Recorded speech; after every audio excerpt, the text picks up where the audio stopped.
Welcome to English Conversation class. My name is Candee. Today I have a special guest with me. This is my husband, Scott. Hello. Thanks for being here with me. Yes, my pleasure. This week's topic is life stages and aging. Tell us about your childhood.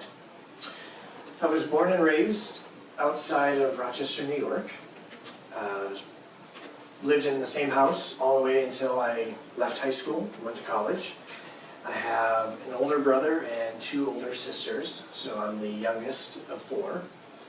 And yeah, it was a happy childhood. What type of activities did you like doing when you were a child? A lot of activities. So, very active child. Enjoy doing mainly sports. So, soccer, lacrosse, neighborhood football, rode motorcycles. So, Dirt bikes? Dirt bikes. When you were younger, and motorcycles when you were older. Yep. And what about school? How were you in school? You know, I took school very seriously. I felt that couldn't, I tried to excel in everything I did, and so school I took very seriously. I felt that it was important to work hard, and then you got to play hard. So I think I surprised a lot of my friends with how seriously I took school, because when we went to play, we played. Play hard. Played hard. How old were you when you first realized that you weren't a child anymore? And what were the circumstances around that?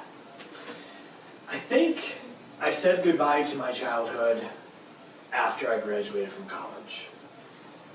Just graduated, I moved across the country, got my own apartment, had to buy my own car, and I remember my father helping me move in, and as we were done, he sort of did this motion with his hands and said, "I'm washing myself clean of you," and I think that really meant that what he was saying was, you're an adult now, you're a man, you're independent. You pay your own bills? You pay your own bills, so he was done financially supporting me. And I think it really meant that the choices I made were my decisions and my consequences. Are there times when you see people parent and you think, I do not agree with that parenting practice, or with that way to discipline, or that way to parent a child? What times do you think that?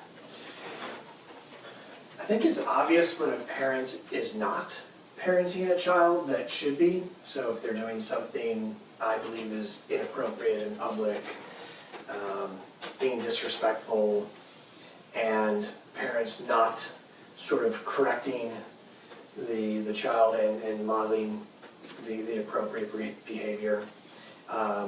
And then on the opposite extreme, I would say when the parenting or consequences or intensity of the parenting doesn't match what the child's doing. Yeah, that's hard for you. Yeah. We have 3 children, and they're all young adults now. How would you describe your parenting style with them while they were growing up? So compared to your parenting style, I would say... We have very different parenting styles. I would say you're more strict than I am. So That's true. Sometimes I'm considered the fun dad. But I would say, I feel that there are certain things that we as parents have to instill in our kids, and that's integrity, kindness, compassion, and I also love work ethic. I think that's an invaluable lesson for anyone to learn. So I know, even though you're more easygoing than me, you were very strict about those things. Yeah, I'm very intense in certain aspects, and then maybe a little bit more forgiving in others. How is your parenting style different than the style your parents had when they were raising you? Are they similar or are they different? No, I would say they were very different. as I mentioned, I'm the youngest of four. So sometimes it felt like my parents were done parenting by the time it got to me. So I had a lot of independence, learned a lot of things, from others that I said when I become a parent. And it wasn't until I was older that I realized this. That, where I learned things, I wanted to make sure that my kids learned it from me so that at least I could give them a sense of what I felt was important and to give them sort of my direction versus, the direction of whomever they learned it from. So you thought you received too much independence, actually, as a child? Yeah, I had a lot of influences, from others where people would describe things to me, and it may not have modeled my parents' beliefs, but I didn't know better. You didn't know. So what about role models? Did you have a role model growing up? Someone who was a good role model? Or did you have negative role models, bad role models? There wasn't one person in particular whom I considered a role model. I really tried to take attributes of different people and combine it into what, sort of like, who I wanted to become. So what were the qualities that you took from different people as a role model? I would say compassion from my mom, selflessness from my mom, providing for the family from my dad,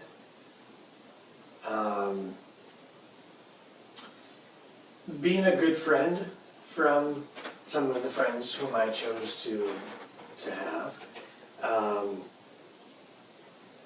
Yeah, I would just say it sort of felt like I knew what didn't feel right and I knew what sort of felt right to me. And so I tried to take on those attributes that I felt were important. So it was more attributes of role models versus a particular person. That makes sense, One of the vocabulary words that we're talking about with this lesson is the word puberty. And puberty is when a child grows to mature into an adult body where they can reproduce children. And puberty is often an awkward topic to talk about. And we've had, actually, our children are young adults, so we actually had a lot of different conversations with our children about puberty. How was puberty taught to you? Or how did you learn about puberty? Yeah, so I don't know if it was generational or if it was, which, I learned it from friends, I learned it from school, learned it from shows, but I didn't really learn TV shows? Yeah, TV shows, Oh. but not so much from my parents. And I don't know if that was the generational piece that the expectation is that I would learn it from this, from school and And your friends. parents are older. Exactly. You were their Exactly. youngest. Yeah, I learned it from friends and TV and school, and I knew that when I became a father, now that our kids are older, there was no doubt in my mind that they were going to hear it from me and learn it from me, us. Yeah, that was always our philosophy. Yeah. Even sometimes before we had conversations with our kids that we thought might be uncomfortable, we would have conversations ourselves and get ourselves ready to have some difficult and awkward sometimes, conversations. But we did it. Yeah. Yeah, we did it. My next question's about teenagers. What kinds of rules did you have when you were parenting your teens, or did we have when we were parenting our teens, surrounding things like technology and curfews and dating? So technology, I would say, going back to that work hard, play hard. So for technology for fun, so like TV and gaming, they had to have their work done first. So we tried to instill the priority that you work hard and then you earn the right to have fun. Dating was, 3 kids, 3 different challenges, and some wanted to date and did date, and others wanted to date but maybe didn't date. Couldn't date. Yeah, so I think it was just important that we got to know who they were wanting to date and who they were hanging out with. We would often invite them to our house so that we could see what kind of person they were. And then that sometimes dictated what kind of privileges they had and curfews, and so, Yeah. yeah. Yeah, curfew was always important to know where they were, and if their plans changed, that they let us know. And that gave them privileges. So if they kept us informed and we felt that they were safe and we knew where they were going and who they were with, We felt we could trust them. yeah, we might give them a little bit more, an extended curfew. So, when you're a child and when you're a teenager, you hear lots of advice from people, some of which is advice you take and some of which is advice you don't take. And some advice and some lessons people have to learn the hard way. And learning something the hard way means what to you? You have to make the mistake and learn from it, despite people telling you what was going to happen. So, were you the type of child or teenager, or even the type of adult now, who hears lessons and learns them from other people, or are you the type of person that has to learn things the hard way? I'm definitely the child and an adult that if they say don't touch the hot oven, I'm going to touch the oven to make sure That it's hot. that it's hot. So I had to learn the hard way. What are the largest challenges that you face right now in this stage of your life? Personally? With Yeah, that personally. for my kids? And I know just what can be related to your Okay. children. So I know that you're middle age. So as someone middle age, what challenges do you Yeah. currently have? So I turned 50 last year, as you know. So middle-aged. Right now, trying to get in the last bit of parenting that we can before our kids graduate from college. Like my father, I do believe that is the right time to sort of allow the kids to become adults. So I would say parenting as long as I can, making sure that we are set up for retirement, which we would like to retire soon. And then, just continue to work hard and make a difference in what I do at work. Great. What are some things you think people should do to take care of themselves as they age? So mental health, for sure. Making sure that you are healthy mentally. I think healthy physically. I think the fitness and exercise and eating right and sleeping well just makes your body stronger. So as you get older, you need to pay more attention to your body. How do you do it? A question I have is, how well do you do at taking care of your body and your mind? Probably not so good. That is a question on my sheet. Yeah. I didn't just say it. Yeah. Probably not so well. I think this is an area that I struggle with. A lot of people Yeah. struggle with. Yeah, coming off of a year and a half of a pandemic, social isolation, social distancing, having 3 teenagers who should be off at college, not in college.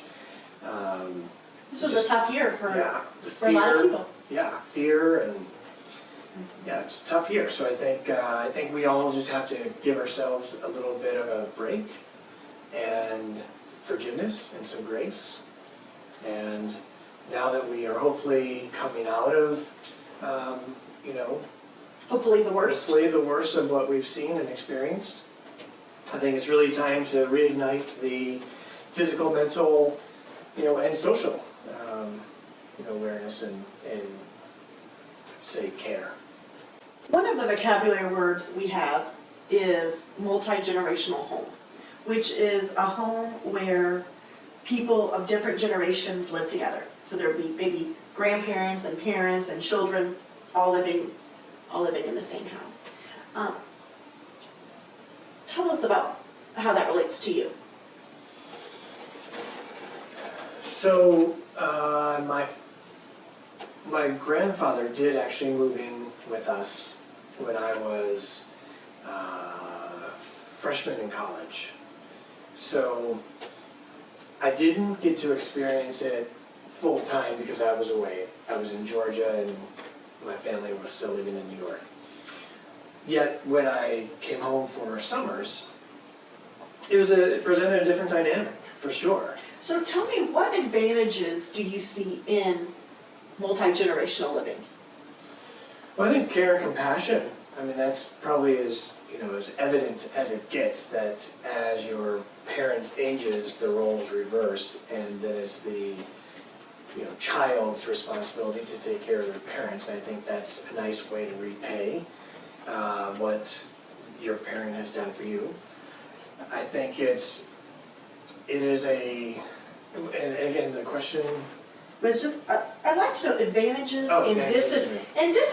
and also disadvantages that you see in multi-generational living. Yeah, so advantages, I would say, listening to stories of hearing your grandfather tell you stories of their childhood. But what I found really interesting was my grandfather telling me stories of my father that my father just wouldn't share or didn't share.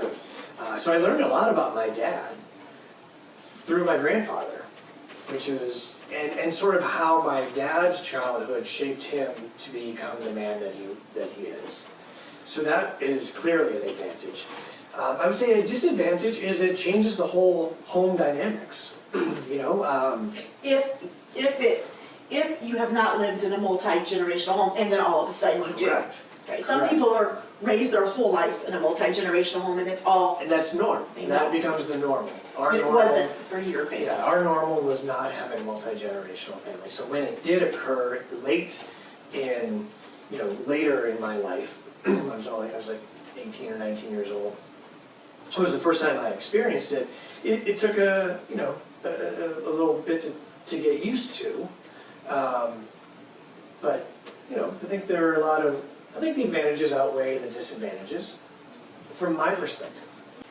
One of the idioms that we're talking about this week is the term over the hill. Have you had a time where you ever felt over the hill?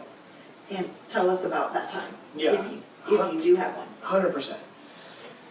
So I'm a huge fitness guy, so enjoy doing really endurance activities. So long distance running, long distance biking. And a couple years ago, I hurt my knee, and that was the first time that I felt my age. So I would say I felt over the hill, because up to that point, my body never let me down, and for the first time it did. What are your hopes for this stage in your life? And what are your hopes for the next stages of your life? So definitely for this stage of my life, I really want to focus on the kids. Making sure that they complete college, they get their degree, they get a full-time job, and really allow themselves to be independent, self-sufficient young adults. I would say for the next stage of my life is really just making sure that you and I remember what it's like to not have kids in our house 24/7.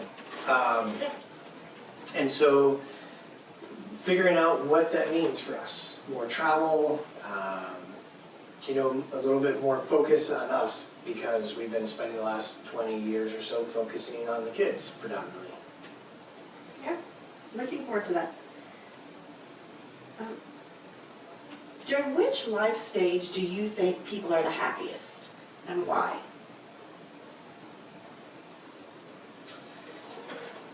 So my opinion is there is no one stage that you're the happiest. Because every stage you have different responsibilities and different opportunities. And so I think it's important that you take advantage of each stage and you work hard and play hard in that stage. Yes. So I'd hate to think that you can't have a really enjoyable stage in life just because, oh, that passed when I turned 18. That's a great way of thinking about it. I hadn't thought of it that way, but that's encouraging to me. I'm glad you said that. Do you feel pressure to age well? I feel zero pressure from the external environment to age well. I put tremendous pressure upon myself to age well. A question that I have is, how does social media and how do movies and television and magazines affect people's views of aging? And then how do those affect you also? And they may not, since you said you don't feel pressure from outside sources. Well, first of all, I don't do social media. So that's a choice. Yeah, maybe that's the secret there. Because I do think that there's a tremendous false perception and image that's portrayed with social media, which is complete ridiculous's and complete fake, and I have a pretty strong bias towards social media. So I don't involve myself in it, which is why I think I don't have that external pressure to post the perfect shot. Everyone smiling, everyone having fun on a vacation. It didn't happen unless you take a picture of it. I think that's ridiculous. So for me personally, I think it's just important to have our family be the ones that, put those encouragement on us to age as we do. I have gray hair, it's thinning, but I'm okay with that. It shows experience and life lessons maybe. So one of the questions I have is about aging gracefully, which is aging naturally, or doing treatments and doing plastic surgery to look longer than you are. I think you just answered that question. Yeah. So you choose to age grace. Naturally. I say naturally. Okay, age naturally. Yeah. Yes. So I have scars, I have bruises, I have gray hair, and those are life experiences. Those aren't, those are rewards. Those are battle scars. Yep, battle scars. Yep. That's life. That's experiences. Yeah. Hard-earned experiences. So. The next questions I have all relate to death. And I'm asking people to talk about their traditions relating to death and to think about how they like to honor someone who has died. And for you, I would like to know, when you die, how would you like your death to be handled by your family members? This is a little personal since you're actually my husband, but how would you like your death to be? Like the logistics of it? Maybe some logistics, and maybe also, maybe. I would say, Gosh, that's a maybe hard I'll go question, with- I'm not sure. Yeah, so I'll try, and if it doesn't work, we'll. Okay. So I would say, celebrate the life. And I heard a quote that I'll probably misspeak here, but like, what happens when you die? So what happens when I die? I hope that the people who love me will miss me.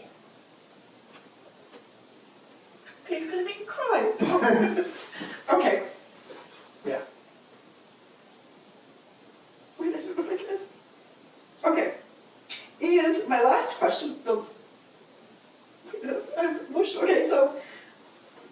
question is, how would you like to be remembered? Sort of like the way that I describe my childhood. So, high integrity. I'd love to say a good husband and a good father, but I think I'm still working on those a little bit. But hard worker, provided for the family, showed compassion, and hopefully, was a good spouse, and ideally, raised 3 strong, independent kids.